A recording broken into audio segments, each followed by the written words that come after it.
SK super ಟಿ.ಎಂ.ಟಿ, the long life ಟಿ.ಎಂ.ಟಿ.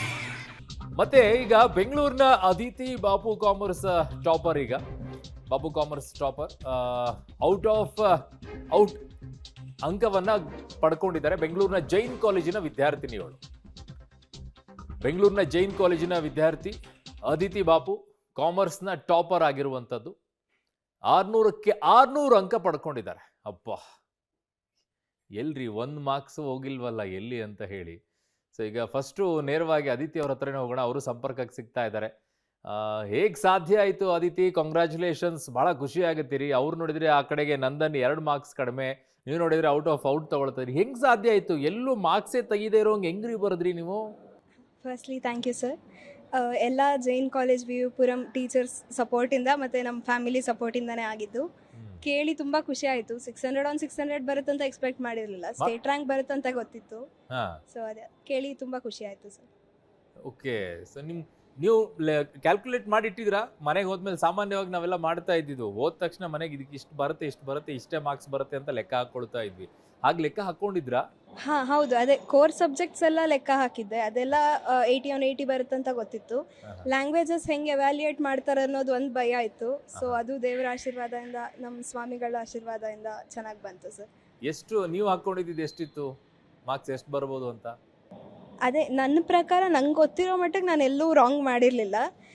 English Sanskrit ಎಲ್ಲ theory ಆಗಿರೋದ್ರಿಂದ ಎಲ್ಲೋ ಒಂದು ಕಡೆ ಮಿಸ್ ಆಗಿರುತ್ತೇನೋ ಅನ್ನೋ ಒಂದು ಡೌಟ್ ಇತ್ತು ಅಷ್ಟೇ.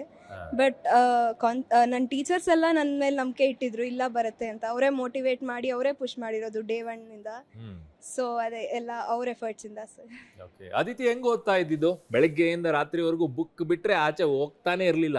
ಮೊಬೈಲು, ಟಿವಿ ಏನೂ ನೋಡ್ತಿರ್ಲಿಲ್ಲ, ಬರೀ ಬುಕ್ಕಾ? ಇಲ್ಲ ಸರ್, ನನಗೆ ಪರ್ಸ್ನಲಿ ನನಗೆ ನಮ್ಮ ಮನೇಲಿ, ನಂದು ಜಾಯಿಂಟ್ ಫ್ಯಾಮಿಲಿ, ಸೊ ನಮ್ಮ ಮನೇಲಿ ಎಲ್ಲರೂ ಎಂಜಾಯ್ ಮಾಡೋವಾಗ ನಾನು ಕುತ್ಕೊಂಡು ಓದೋಕ್ಕೆ ಕಷ್ಟ ಆಗ್ತಾಯಿತ್ತು. ಮತ್ತು ನಾನು CA ಇಂಟಿಗ್ರೇಟೆಡ್ ತೊಗೊಂಡಿರೋದೀಗ ಫೌಂಡೇಶನ್ ಕ್ಲಾಸಸ್ 6:30ವರೆಗೂ ಇರ್ತಾಯಿತ್ತು. ಸೊ 6:30 ಆದಮೇಲೆ ಮನೆಗೆ ಹೋಗಿ ಫ್ಯಾಮಿಲಿ ಜೊತೆ ಟೈಮ್ ಸ್ಪೆಂಡ್ ಮಾಡ್ತಾಯಿದ್ದೆ. ಮೇನ್ಲಿ ನಾನು ಓದ್ತಾ ಇದ್ದಿದ್ದು ಬೆಳಗ್ಗೆ 3 to 6 ಓದ್ತಾ ಇದ್ದೆ. ಅವತ್ತು ರಿವೈಸ್ ಮಾಡಿ, ಹಿಂದಿನ ದಿನದೆಲ್ಲ ಬೆಳಗ್ಗೆ ರಿವೈಸ್ ಮಾಡ್ಕೋತಾ ಇದ್ದೆ. ಮತ್ತು ಕ್ಲಾಸಸ್ಸಲ್ಲಿ ಫುಲ್ ಅಟೆಂಟಿವ್ ಆಗಿರ್ತಾ ಇದ್ದೆ. ಸೊ ಟೀಚರ್ಸ್ ಎಲ್ಲ ತುಂಬ ಚೆನ್ನಾಗಿ ಮಾಡೋರು. ಹೌದು ಸರ್, ಅರ್ಲಿ ಮಾರ್ನಿಂಗ್ 3 to 6 ಓದ್ತಾ ಇದ್ದೆ. 3 ಗಂಟೆಗೆ ಎದ್ದು 6 ಗಂಟೆವರೆಗೂ ಓದುವಂಥ ಅಭ್ಯಾಸ ಹೆಂಗ್ರಿ ರೂಢಿ ಆಯಿತು ಇದು ಅದಿತಿ? ಅಂದರೆ ಸರ್, ನನಗೆ ನನ್ನ ಫ್ಯಾಮಿಲಿ ಅವರೆಲ್ಲ ಎಂಜಾಯ್ ಮಾಡೋವಾಗ ನಾನು ಒಬ್ಬಳೇ ಕುತ್ಕೊಂಡು ಓದೋಕ್ಕೆ ಕಷ್ಟ ಆಗ್ತಾಯಿತ್ತು. ಸೊ ಅದರಿಂದ ಎರಡೂ ಕೋಪ್ ಅಪ್ ಮಾಡಬೇಕಂದ್ರೆ ಬೆಳಗಿನ ಹೊತ್ತೇ ಒಳ್ಳೆ ಐಡಿಯಾ ಅಂತ ಅನಿಸ್ತು. ಅದರಿಂದ ಬೆಳಗ್ಗೆ ಹೊತ್ತು ಮಾಡಿದೆ. ಸೊ ಯಾವುದು ಸ್ಯಾಕ್ರಿಫೈಸ್ ಮಾಡಬೇಕಾಗಿರಲ್ಲ ಸ್ಲೀಪ್ ಅಂದ್ಬಿಟ್ಟು. ಯಾರ ಸಜೆಷನ್ ಇದು, ಬೆಳಗ್ಗೆ 3 ಗಂಟೆಯಿಂದ 6 ಗಂಟೆಗೆ ಓದೋಣ ಅಂತ ಹೇಳಿ? ನಮ್ಮ ತಾತ ಹೇಳೋರು, ಅವ್ರು ಬೆಳಗ್ಗೆ ಎದ್ದು ಕೆಲಸ ಮಾಡ್ತಾ ಇದ್ದೆ ಅಂತ. ಸೊ ಅದರಿಂದ ಅವರಿಂದ ಇನ್ಸ್ಪೈರ್ ಆಗಿ ನಾನು ಕೂಡ ಬೆಳಗ್ಗೆ ಎದ್ದು ಹೇಳ್ತಾ ಇದ್ದೆ.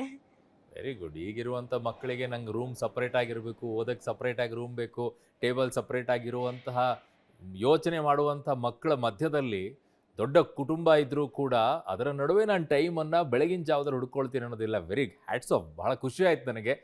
ಹಾಗೆ ಇರಿ ಅದಿತಿ, ವಾಪಸ್ ಬರ್ತೀನಿ. ಆ ಕಡೆಗೆ ನಂದನ್ ಕೂಡ ಇದ್ದಾರೆ. ಅವರು ಸೈನ್ಸಲ್ಲಿ ಟಾಪರ್ ಇದ್ದಾರೆ. ನಂದನ್ ಈಗ ಅವರು ಪೂರ್ತಿ 600ಕ್ಕೆ 600 ಮಾರ್ಕ್ಸ್ ತೊಗೊಂಡಿದ್ದಾರೆ. ನಿಮ್ದು 2 ಮಾರ್ಕ್ಸ್ ಕಡಿಮೆ ಅಲ್ವಾ? 98 96? 98. 90. ಎಲ್ರಿ 2 ಮಾರ್ಕ್ಸ್ ಕಳ್ಕೊಂಡ್ರಿ?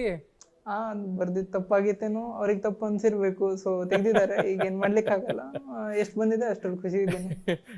ನೀವು ಬರ್ದಿದ್ದು ನಿಮಗೆ ತಪ್ಪು ಅನ್ಸಿಲ್ಲ, ಅವರಿಗೆಲ್ಲ ತಪ್ಪು ಅನ್ಸಿರ್ಬೇಕು ಅಂತಾರ?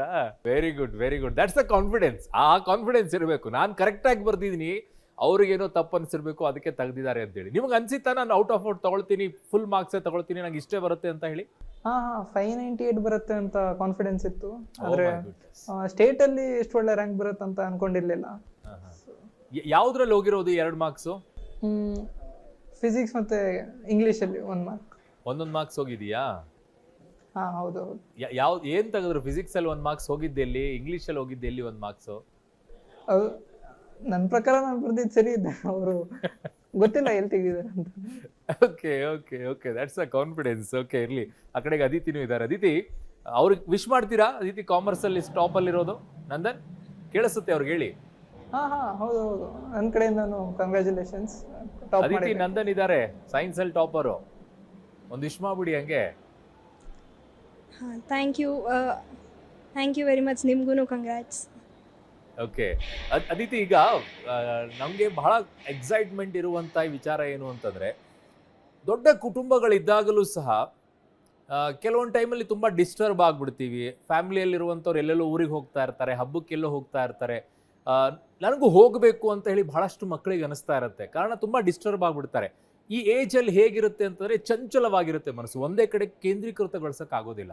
ಹೇಗೆ ಅದನ್ನು ಕಂಟ್ರೋಲ್ ಮಾಡಿ ಇಟ್ಕೊಳ್ತಾ ಇದ್ರಿ? ಯಾಕಂದ್ರೆ ನಿಮ್ಮ ಮನೇಲಿ, ನಾನು ದೊಡ್ಡ ಕುಟುಂಬದಿಂದನೇ ಬಂದು ನನಗೂ ಗೊತ್ತು ಅದರ ಪರಿಸ್ಥಿತಿ ಹೇಗಂತ. ಅವರೆಲ್ಲ ಊರಿಗೆ ಹೋಗ್ತಾ ಇರ್ತಾರೆ, ಒಂದು ಫ್ಯಾಮಿಲಿ ಊರಿಗೆ ಹೋದ್ರೆ ಇನ್ನೊಬ್ರು ಇನ್ನೊಂದು ಕಡೆ ಹೋಗ್ತಿರ್ತಾರೆ. ಅದನ್ನ ಹೇಗೆ ಫೋಕಸ್ ಮಾಡಿದ್ರಿ? ನೀವು ಹೋಗ್ಲಿಲ್ವಾ ಊರುಗಳಿಗೆಲ್ಲ ಹೀಗೆ?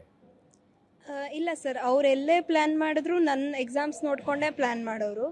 ಸೊ ನಾನು ಕೂಡ ಎಲ್ಲಿ ಹೋದ್ರೂ ಅಲ್ಲ, ಅಕಸ್ಮಾತ್ ಏನಾದರೂ ಎಕ್ಸಾಮ್ಸ್ ಇತ್ತು ಅಂದರೆ ಅವರು ಏನು ಪ್ಲ್ಯಾನ್ ಮಾಡ್ತಾ ಇರಲಿಲ್ಲ. ನಮ್ಮ ಅಜ್ಜಿ ತಾತ ಆಗಿರ್ಬೋದು, ಅಮ್ಮನ ಕಡೆ ಅಜ್ಜಿ ಆಗಿರ್ಬೋದು, ಮಾವ ಅತ್ತೆ, ಚಿಕ್ಕಪ್ಪ ಚಿಕ್ಕಮ್ಮ, ಕಸಿನ್ಸು, ಅಮ್ಮ ಅಪ್ಪ ಎಲ್ಲರೂ ಅಷ್ಟೇ ತುಂಬ ಸಪೋರ್ಟಿವ್ ಆಗಿದ್ದರು. ನನ್ನ ಏನಾದರೂ ಹೇಳಿದ್ರೆ ಅವ್ರು ಅರ್ಥ ಕೂಡ ಮಾಡ್ಕೊಳ್ಳೋರು. ಸೊ ನಾನು ಎಲ್ಲೂ ಹಾಗೆ ಅವ್ರು ಹೋಗಿ ನಾನು ಹೋಗಿಲ್ಲ ಅಂತ ಲೆಫ್ಟ್ ಔಟ್ ಫೀಲ್ ಎಲ್ಲೂ ಮಾಡಿಸ್ಲಿಲ್ಲ ಸರ್. ಎಲ್ಲಿ ಹೋದರೂ ನಾನು ಹೋಗ್ತಾ ಇದ್ದೆ. ನನಗೆ ಹೋಗೋಕ್ಕಾಗಲ್ಲ ಎಕ್ಸಾಮ್ ಇದೆ ಅಂದಾಗ ಅವರು ಯಾರೂ ಹೋಗ್ತಾ ಇರಲಿಲ್ಲ. Very good. ಆ ಥರ ಸಪೋರ್ಟಿಂಗ್ ಆಗಿದಾರಲ್ಲ, ಭಾಳ ಖುಷಿ ಆಯಿತು. ನಿಮಗೂ ಬೇಜಾರಾಗ್ದಿರೋ ಏನಾಗಬೇಕು ಅಂತ ಬಯಸ್ತಿದ್ದೀರಾ? ಕೊನೆಯದಾಗಿ ಕೇಳ್ತಾ ಇದ್ದೀನಿ, ಏನಾಗಬೇಕು ಅಂತ ಬಯಸ್ತಾ ಇದ್ದೀರಾ ಅದಿತಿ? ನಾನು ಚಾರ್ಟೆಡ್ ಅಕೌಂಟೆಂಟ್ ಆಗಬೇಕಂತ ಇದ್ದೀನಿ ಸರ್. ಓಕೆ, ಮೇ ಆ ಅಟೆಂಪ್ಟ್ ಅಲ್ಲಿ ಕಡೆಯಿಂದ ಫೌಂಡೇಶನ್ ನೀವೇನಾಗಬೇಕು ಅಂತ ಬಯಸ್ತಾ ಇದ್ದೀರಾ? ನಾನು ನೀಟ್ ಕ್ರ್ಯಾಕ್ ಮಾಡಿ ಒಂದು ಒಳ್ಳೆ ಡಾಕ್ಟರ್ ಆಗುವ ಅಂತ ಇದ್ದೀನಿ. Doctor, very good. Congratulations and thank you so much. ನಮ್ಮ ಜೊತೆಗೆ ಎಷ್ಟೊತ್ತು ಜಾಯ್ನ್ ಆದ್ರಿ. ಒಳ್ಳೇದಾಗಲಿ ನಿಮಗೆ. Wish all the best. ಒಳ್ಳೆ ಸಕ್ಸಸ್ ಕೂಡ ಸಿಗಲಿ. ಒಳ್ಳೆ ಡಾಕ್ಟರ್ ಆಗಿ, ಈ ಕಡೆ ಒಳ್ಳೆ ಚಾರ್ಟೆಡ್ ಅಕೌಂಟೆಂಟ್ ಆಗಿ, ಯಾರ್ಯಾರು ರಕ್ಷಣೆ ಮಾಡ್ತಿರೋ ನೋಡೋಣ. Thank you so much. Okay, ಇದಿಷ್ಟು ಇಬ್ಬರು, ಒಬ್ಬರು ಸೈನ್ಸ್ ಟಾಪರ್, ಇನ್ನೊಬ್ಬರ ಕಡೆ ಕಾಮರ್ಸ್ ಟಾಪರ್.